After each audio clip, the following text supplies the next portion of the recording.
তাহলে আমরা যদি প্রথম আর দ্বিতীয় অংশটা নেই, এখানে আমরা পাবো P divided by -3 plus 4 sine square alpha equals to Q. এখানে ক্যালকুলেশনটা আমাদের আগাইতে হবে। তো এখান থেকে আহ দেখো, যদি আমরা আর আর গুণ করে দিই অথবা ইন্টারচেঞ্জ করে দিই, তাহলে আর আর গুণ করে দিলে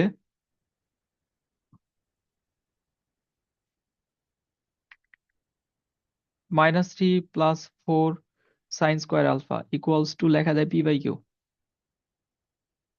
মানে কিউটা নিচে চলে যায় আর এটা উপরে চলে আসে। এখান থেকে আমরা আরো যেটা করতে পারবো, তাহলে 4 sine square alpha equals to P by Q plus 3। Sine square থেকে আমরা যদি কস স্কোয়ারে যাই, তাহলে 4 × 1 মাইনাস কস স্কোয়ার আলফা। তাহলে এখন প্রশ্ন করতে পারো, সাইন স্কোয়ার থেকে যে আমাদের কস স্কোয়ারে যাইতে হবে, এটা আমরা বুঝবো কিভাবে? P by Q plus 3।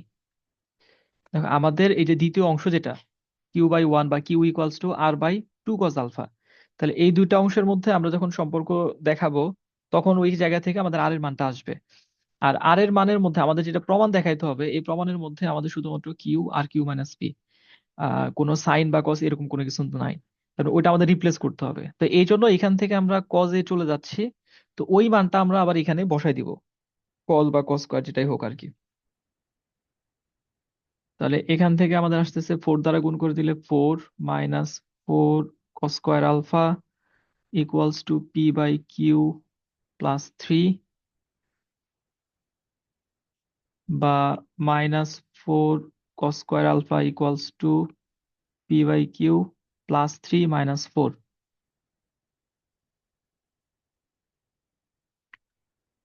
-4 cos square alpha equals to P by Q minus 1, বা 4 cos square alpha equals to 1 minus P by Q equals to Q লসাগু করলে কিউ মাইনাস পি। এটাকে 2 নং দিলাম। তাহলে এখন আমাদের ওই যে দ্বিতীয় আর তৃতীয় অংশ থেকে যদি আমরা নেই, যে আবার তুমি এটা লিখবা যে 1 নং-এর দ্বিতীয় ও তৃতীয় অংশ থেকে আমরা পাই, তাহলে দ্বিতীয় আর তৃতীয় অংশ থেকে আমরা পাবো Q equals to R divided by 2 cos alpha. তাহলে আমাদের দরকার হচ্ছে আর স্কোয়ার। আমাদের প্রমাণ দেখাইতে হবে আর স্কোয়ার। তাহলে এটাকে বর্গ করে দিব আমরা দুই পাশে। দুই পাশে যদি আমরা বর্গ করে দেই, তাহলে Q square equals to R square divided by 4 cos square alpha. আর আর গুণ করলে R square equals to 4 Q square cos square alpha.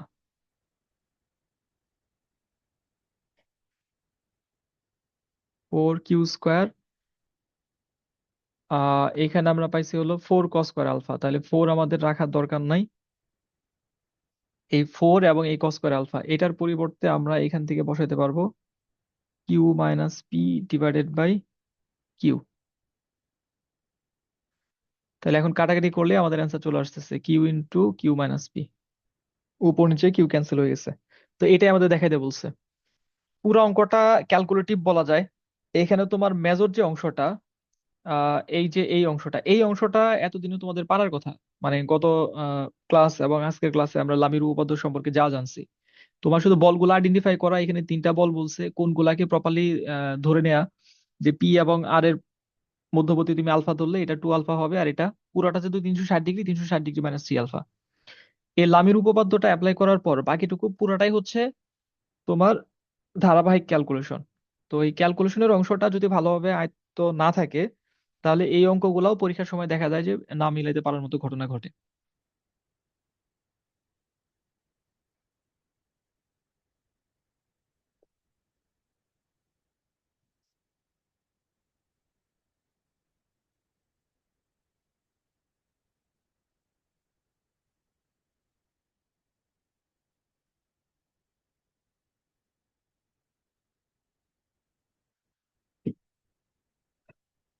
বুঝতে পারছো অঙ্কটা? কোথাও না বুঝলে বলো। জি স্যার, জি বুঝতে স্যার। পারছি।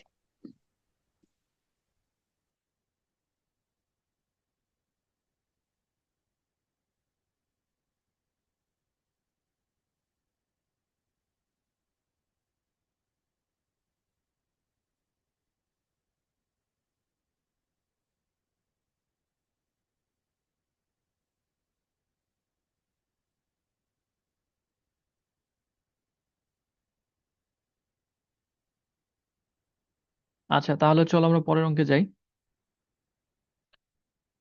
এইখানে তোমাদের এই যে 5 নাম্বার যেটা আছে, এটা তোমরা নিজেরা একটু চেষ্টা করবা। ছোট অঙ্ক, তোমার শুধু প্রশ্নটা বুঝতে হবে যে এখানে চিত্র কি বলছে, আর এরপর লামির উপপাদ্য অ্যাপ্লাই করলে নর্মালি দেখবা যে হয়ে গেছে। তো 6 নাম্বারটা এটা আমি বুঝাই দিচ্ছি।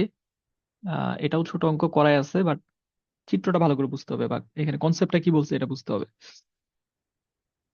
এটা অনেক ইম্পর্টেন্ট, এটা পরীক্ষা আসে 6 নাম্বার অঙ্কটা।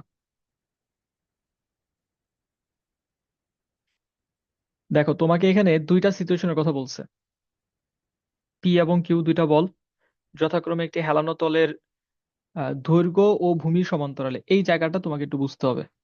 ক্রিয়ারত থেকে প্রত্যেকে এককভাবে তলের উপর ডাব্লু ওজনের একটি বস্তুকে ধরে রাখতে পারে, প্রমাণ করো যে এটা। আহ তোমাদের কাছে স্কেল আছে এখন? জি স্যার। জি স্যার। আচ্ছা, স্কেলটা হাতে নাও। এটা তোমাদের সরাসরি দেখাইতে পারলে ভালো হতো। আচ্ছা থাক, এমনি বললে বুঝতে পারবা। এই রেড কালার যেটা, এটা ধরো তোমার টেবিল। তো টেবিলের উপর তুমি স্কেলটাকে এইভাবে জাস্ট ধরে রাখো, এইভাবে ধরে রাখো। আর রাবার আছে কিনা তোমাদের কাছে? রাবারটা নাও। জি স্যার আছে। আচ্ছা, রাবারটা হাতে নাও। হাতে নিয়ে এখন স্কেলের এই যে মাঝামাঝি এই জায়গায় রাবারটা রাখো, দেখো তো রাবারটা থাকে কিনা।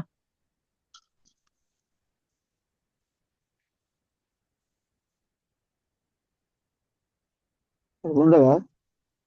স্কেলের মাঝামাঝি তুমি স্কেলটা কিন্তু ধরে রাখছো এরকম একটা কোন কোণে। এক এক মাথা হচ্ছে টেবিলের উপর, আরেক মাথা তুমি হাত দিয়ে উপরে ধরে রাখছো।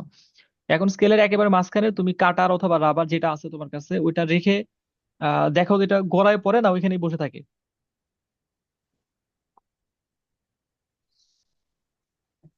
না জায়গায়।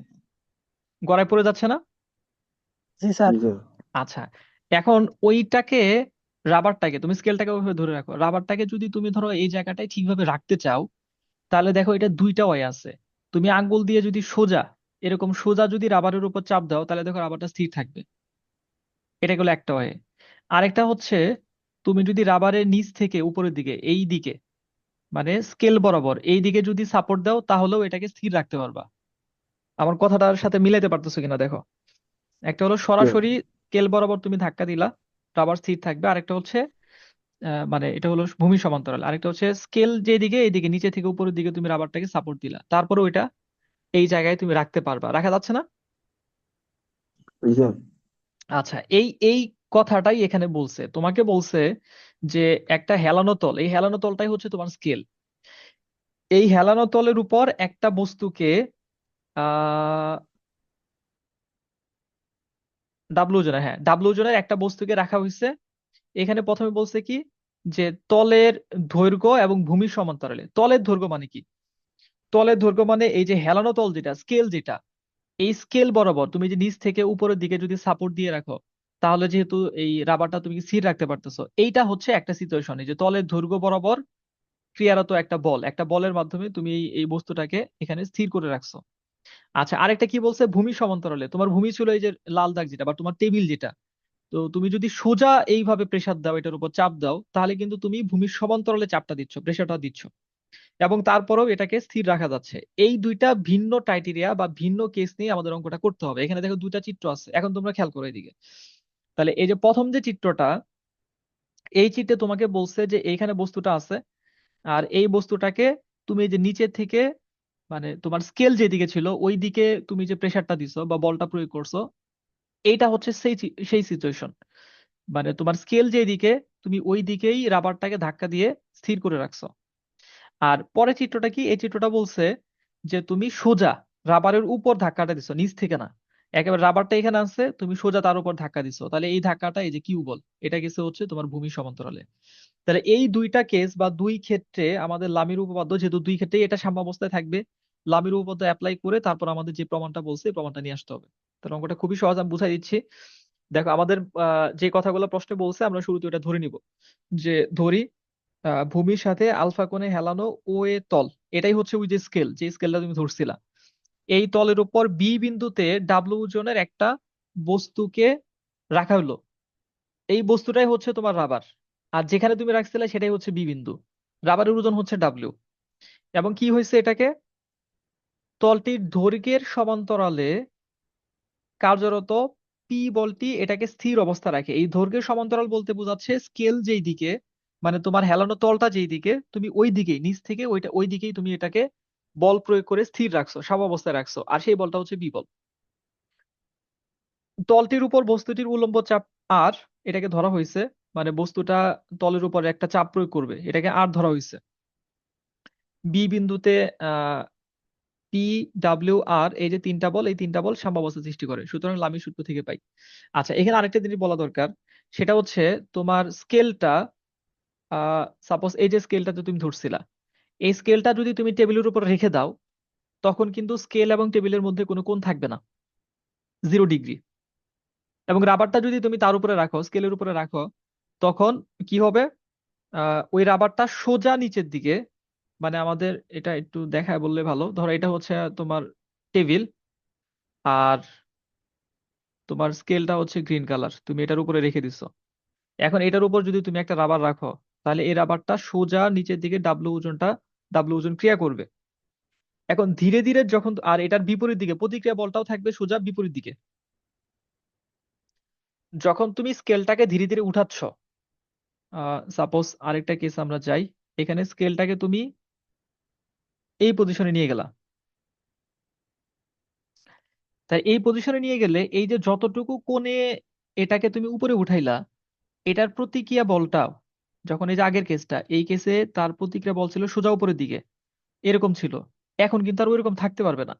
যতটুকু কোণে এটা উপরে উঠছে, ততটুকুই কোণে তার প্রতিক্রিয়া বলটা এদিকে সরে যাবে, যেমনটাই যে এখানে দেখানো হয়েছে। এখন এই যে মূল চিত্রে দেখো, তোমার এই কোণটা ছিল ডাব্লিউ, তাহলে ডাব্লিউ কোণ হচ্ছে স্কেল এবং টেবিলের মধ্যবর্তী কোণ, স্কেলটা অতটুকু তুমি উঠাইছো, যার ফলে এই যে এখানে যে রাবারটা আছে, এই রাবারের যে প্রতিক্রিয়া বলটা এটা হওয়ার কথা ছিল এই বরাবর, না হয়ে এটা কি হয়েছে, আলফা পরিমাণ ঘুরে গেছে, ঘুরে এই বরাবর ক্রিয়া করতেছে। এটা কিন্তু লম্বই, তোমার প্রতিক্রিয়া বল সবসময় তলের উপর লম্বই থাকবে। এখন স্কেল যেহেতু তুমি তুলে ফেলছো বা কিছুটা সরাই ফেলছো, তাহলে এটা লম্ব হইতে হলে এটা যদি সোজাই থাকে, তাহলে এই কোণটুকু তো 90 ডিগ্রি হবে না। তাহলে এটাও কি হবে, এটাও ওই 90 ডিগ্রিটা মেনটেন করবে, যে কারণে তোমার এই প্রতিক্রিয়া বলটাও এটাও সরে গেছে। কতটুকু সরে গেছে, তুমি যদি লম্ব রেখা বিবেচনা করো তলের সাথে, তাহলে যে আলফা পরিমাণ যতটুকু তুমি স্কেলটাকে উঠাইছো, ততটুকুই তোমার প্রতিক্রিয়া বলটা পেছনের দিকে সরে যাবে। আচ্ছা, এই কথাটুকু যদি বুঝে থাকো, তাহলে এখন তুমি চিত্রে দেখো, মূল চিত্রে, যে এখানে আমাদের ও এক্স হচ্ছে ভূমি, ভূমি বরাবর যে ইটা তলটা ওইটা, বা তোমার টেবিল যেটা ছিল, ও এ হচ্ছে তোমার স্কেল, যেটাকে তুমি আলফা কোণের উপরের দিকে উঠাইছো। তাহলে এখানে বি বিন্দুতে আমাদের বস্তুটা রাখা আছে। এই বস্তুর উপর তুমি পি বল ক্রিয়া প্রয়োগ করতেছো, যে বলটা ক্রিয়া করতেছে ও এ বরাবর এই দিকে। তাহলে এই যে এটা হচ্ছে আমাদের সেই পি বল। বস্তুটা বা রাবারটা সোজা নিচের দিকে ডাব্লিউ বল ক্রিয়া করতেছে, আর এটার প্রতিক্রিয়া বলটা আলফা কোণে ডিভিয়েট হয়ে সরে গিয়ে তলের উপর লম্বভাবে এই যে আর বরাবর আর বল ক্রিয়া করতেছে। তার মানে এইটুকু হচ্ছে তোমার 90 ডিগ্রি, এইটুকু হচ্ছে তার মানে আলফা। আচ্ছা, এখন এখানে কি হয়েছে, রাবারটা কিন্তু স্থির হয়ে গেছিল তুমি বল প্রয়োগ করার পর। তার মানে এখানে সাম্যাবস্থা তৈরি হয়েছে, আর যখনই সাম্যাবস্থা তৈরি হবে, তখন তুমি লামির উপপাদ্য এখানে অ্যাপ্লাই করতে পারবা। তাহলে আসো এখানে ফার্স্ট আমরা যদি পি বলটা নেই, তাহলে পি ডিভাইডেড বাই পি ছাড়া অন্য দুইটা বলের মধ্যবর্তী কোণ তোমাকে নিতে হবে। তাহলে পি ছাড়া অন্য দুইটা বল, একটা হচ্ছে আর, আর একটা হচ্ছে ডাব্লিউ। তাহলে এই দুইটা বলের মধ্যবর্তী কোণ হচ্ছে এখান থেকে এই পর্যন্ত, এইটুকু তোমাকে নিতে হচ্ছে। তাহলে এই কোণটুকু কতটুকু হবে, ফার্স্ট অফ অল তোমার আহ আচ্ছা একটু মুছে দেই তারপর বলি। তুমি যদি এখান থেকে এই পর্যন্ত চিন্তা করো, এই পুরাটা হচ্ছে 180 ডিগ্রি, ওকে। ঠিক আছে। আর এইটুকু হচ্ছে আলফা, যতটুকু সরে গেছে। এখন তাহলে এই সম্পূর্ণটা থেকে এইটুকু যদি তুমি বাদ দাও তাহলে তোমার যেটুকু প্রয়োজন ওটুকু পাওয়া যাচ্ছে না, আর এবং ডাব্লিউর মধ্যবর্তী কোণ।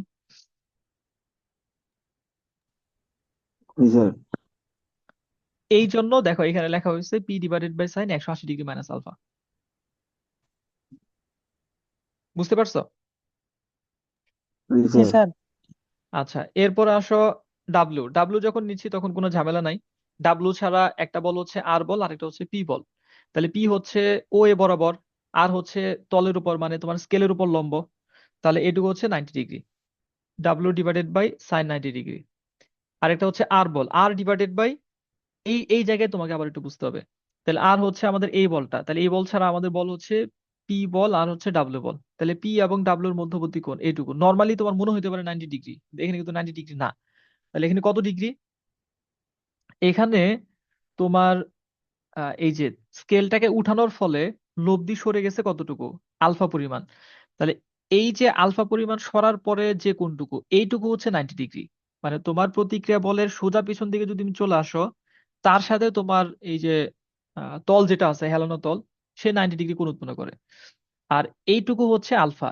তাহলে তোমার পি এবং ডাব্লুর মধ্যবর্তী কোণ কত ডিগ্রি হবে?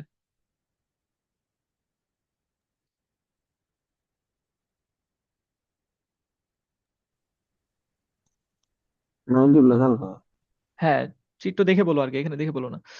তাহলে আমাদের R divided by sir sine 90 degree plus alpha. এই দুইটা জিনিসই কিন্তু তোমার এখানে বুঝতে হবে। বা অঙ্কের ক্যালকুলেশন একেবারে ইজি, কোনো ঝামেলা নাই। তোমার শুধু চিত্রটা বুঝতে হবে, কনসেপ্টটা বুঝতে হবে যে কোন কনসেপ্টে আমাকে এখানে কাজ করতে বলছে। আর আহ, দেখবে যে অঙ্ক মানে অটোমেটিক হয়ে যাবে। খুবই ইম্পর্টেন্ট অঙ্ক, পরীক্ষা আসার মতো।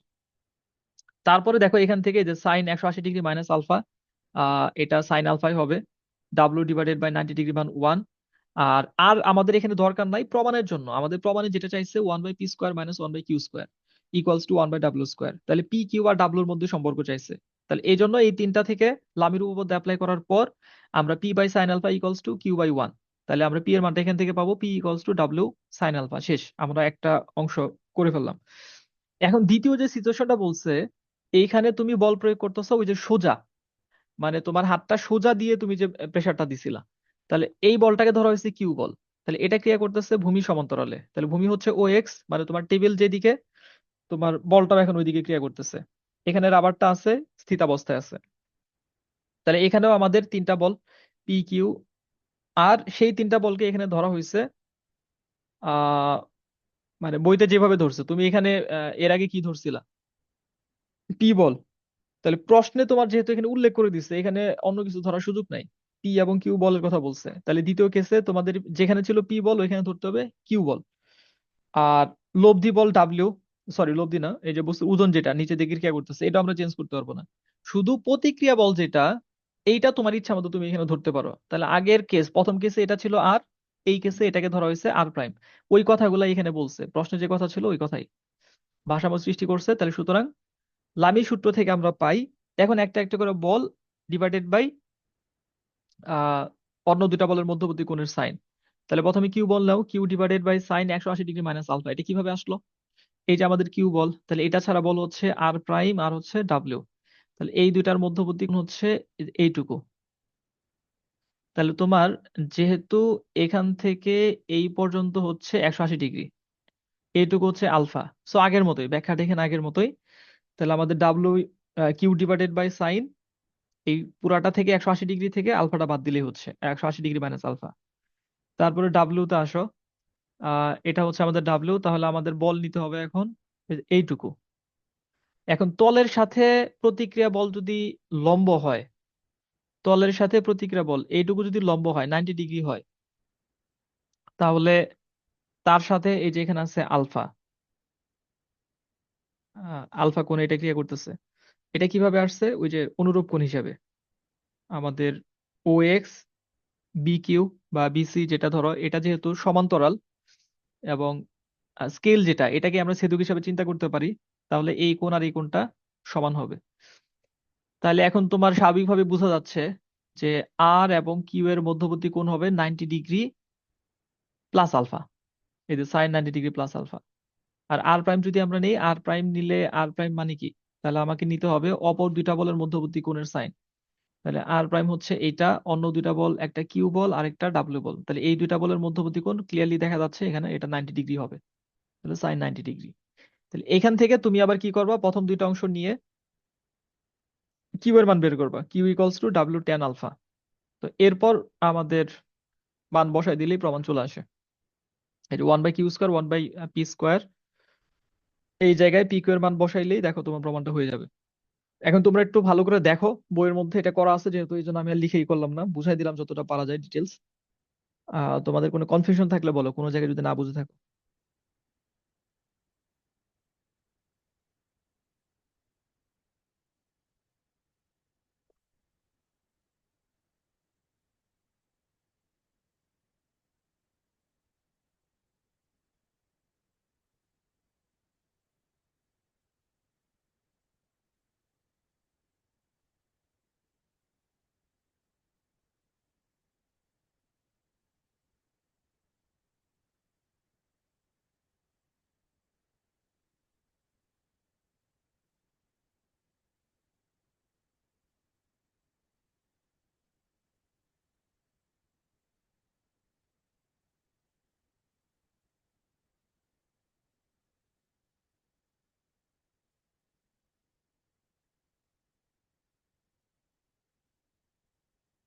বুঝা গেছে?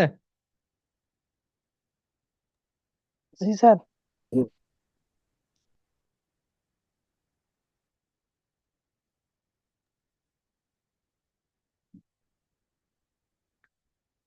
আচ্ছা, তাহলে তোমাদের উদাহরণের অঙ্কগুলো আজকে করবা। আর কয়েকটা আমি বাড়ি কাজ দিয়ে দিচ্ছি অনুশীলনী থেকে। তোমরা দেখো 7-এর 1 নাম্বার, এটা মার্ক করো, 7-এর 1 করবা। 5-এর 1, 5-এর 1, 7-এর 1।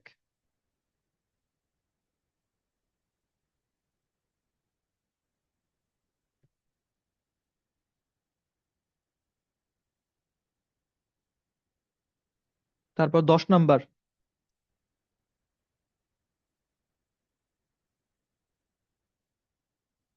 এই যে 5-এর 1, 7-এর 1, এরপর 10।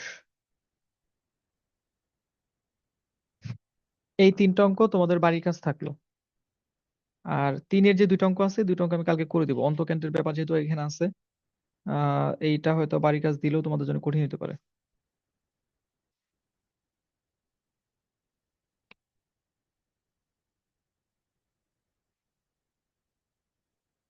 ঠিক আছে? জি স্যার। তোমাদের কালকে 3 নাম্বার করে দিয়ে চলে যাবে হচ্ছে 8.3। 8.3-এ এইখানে আবার বেশ কিছু অঙ্ক করতে হবে। 8.3 অনেক ইম্পর্টেন্ট। এখানে সদৃশ, সমান্তরাল, অসমান্তরাল, বিভিন্ন বলের যে ইগুলো আছে, এই জায়গা থেকে আবার অনেক প্রশ্ন হয়।